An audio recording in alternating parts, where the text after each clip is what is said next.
All right, hello. Welcome back to episode 2 of Becoming Undeniable.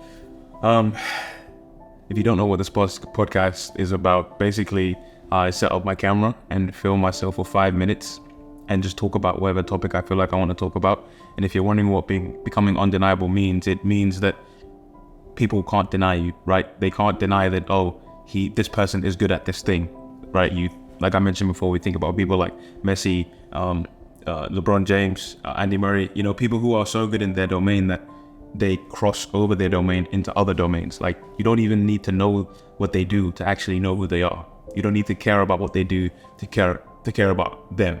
And yeah, that's my goal. And like I've said before, I'm not doing it for myself. I'm doing it to show people, especially Christians, that God has given us the spirit of excellence and not the spirit of timidity or shyness or fear. And we are more than conquerors. And today, I'm not really feeling like that. I'm not quite feeling like I'm more than a conqueror, because I think I've allowed myself to lie to myself for too long. And this mic is not connected to anything, by the way.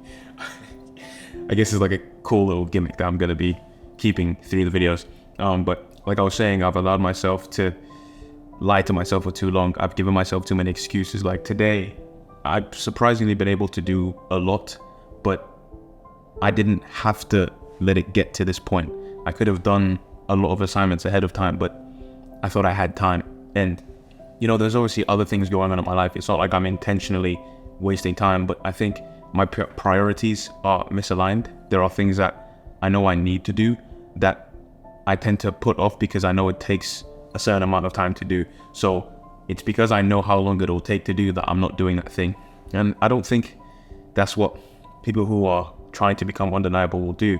The characteristics of a man who's trying to become something greater than just average or just adequate, I don't think they make excuses for themselves, and I don't want to make an excuse for myself. And when I talk about greatness or undeniability, I understand that I'm mentioning in more like a secular sense or in people's eyes, but I really only care about being undeniable in God's eyes, being a man after God's own heart, that he can't deny that the gifts that he gave me, the talents that he gave me, I was faithful with them. So that when I get to heaven, he says, well done, good and faithful servant. That's what I want to hear. And obviously, when you're pursuing God, right, when you pursue God, and a man who is rooted in God, even his enemies can't say anything bad about him. I think there's a verse about that. I'm going to put it here. Thank you, Roy, for the suggestion in my comment section. I appreciate that. But yeah, like I was saying today, I just don't feel like I'm actually doing the things that someone who's undeniable would do. And it sucks, right? And I know we can't always be 100% on every day, but I want to be 100% on consistently, at least. Maybe not every day, but on the days where I need to be, I will be 100% consistent. And to be honest, that's sort of every day, because consistency doesn't necessarily mean that you never rest. It doesn't necessarily mean that you never slow down or take your time to assess and use wisdom. Consistency is simply just being deliberate and intentional about the actions that you take in a somewhat sustainable and ongoing manner. That, yeah, I don't know. This is helping me, by the way. This is helping me get my thoughts out. And I promised myself that I'll post this regardless of what I say. Maybe I don't say as many things as I want to say, but I'll say what I need to say. And right now I'm in a study room and I'm looking at a quote, funny enough, that was written down on the whiteboard. I'll show you after this. It says, some days it will feel like everything you do is not enough, but you get through those days to experience the ones where you feel unstoppable and on top of the world. And I won't lie to you, I came in and I saw that quote. I didn't really register it, but now that I'm looking at it, it's very kind. It's very nice. And yeah, there are days where I feel like I'm unstoppable and on top of the world.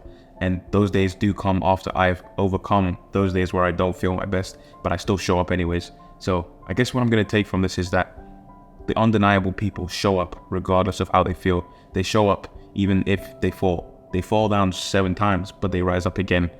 And yeah, I that's beautiful. That's actually very beautiful. So yeah, thank you a lot for listening. Next time I'll actually have more coherent thoughts. And yeah, I hope that you all join me on this journey in becoming undeniable. Like always, Godspeed. Oh, cupboard. All right, so that was the podcast. If you guys want to know what I was talking about, hold on, let me grab my camera real quick. You know what? Let me just do this.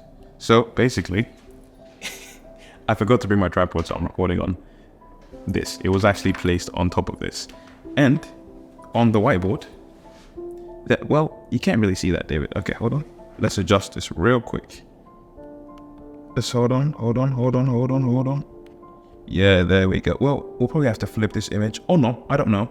But yeah, that's what it says. It's quite beautiful, isn't it? Anyways. Yeah, okay. Anyways, yeah, I have a presentation to finish. But I decided I'd just do this just to get something done. And capture my real thoughts in real time. Raw. Uncut. Uncovered. Okay, that's enough. All right. Thank you for joining. And I hope you got something from this. As always, Godspeed.